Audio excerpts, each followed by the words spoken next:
Hey everybody, it's Neil. Check out what I have here. I have a jump starter kit. It's if you've got a car and sometimes the batteries don't go or somebody has an emergency or something like that, it's nice to have one of these. I've used this actually when I had my boat. One of the other people in the boatyard, their boat wouldn't start, and so I was able to pull out one of these here and use it for that. So check this out here. This is GOOLOO. It's always good to go. Let's open it up and show you guys what we get inside of it here. Hopefully everything doesn't fall apart. Okay, so it's all Velcroed in here, but let's see what we have here. I'll show you guys the pieces and parts, and we'll go through it here. This is the battery, and so it comes with a little screen area there, so it makes it nice and pretty, I guess.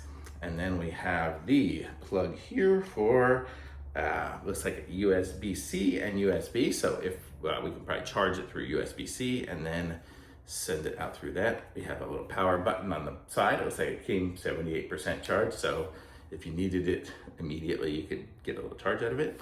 On the other side here, we have our ports for our jumper cables. So it looks like that's gonna be the gist of what's on the battery. And then we'll open it up here and I'll show you the other pieces and parts. Oops, there we go.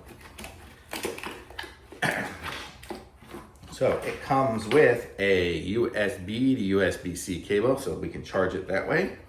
And then or USB-C to USB-C, we have that as well. So we can charge it to anything. Excellent.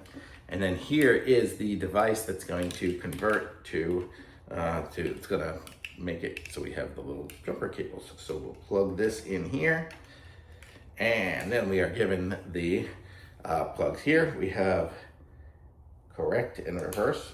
We have a boost one here we can do. So it'll give us, I guess, extra power or whatever. A little boost button there.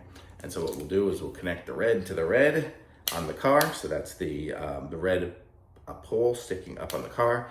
And then the black will just go to neutral ground, just anywhere metal on the car that's gonna be connected through. And then you should be able to start your car like within a minute or so. Sometimes you have to let it sit for 30 seconds, a couple of minutes, whatever, to get a little bit of charge going on it. But then this gives us the ability to start our car with just this little battery. These things are amazing. It's so much better. Remember in the old days, you used to have to call a tow truck and have them come out and jump you. Nowadays, you can just carry a little battery around. You can be the hero of the neighborhood if you have one of these, because you'll be able to help everybody jumpstart their car. It's always great to have one in there. I'm going through parking lots. Sometimes I see somebody with their hood up and I'm like, hey, need a jump? And I have these. So this is great. So this one here will come in handy and I like it. Thumbs up.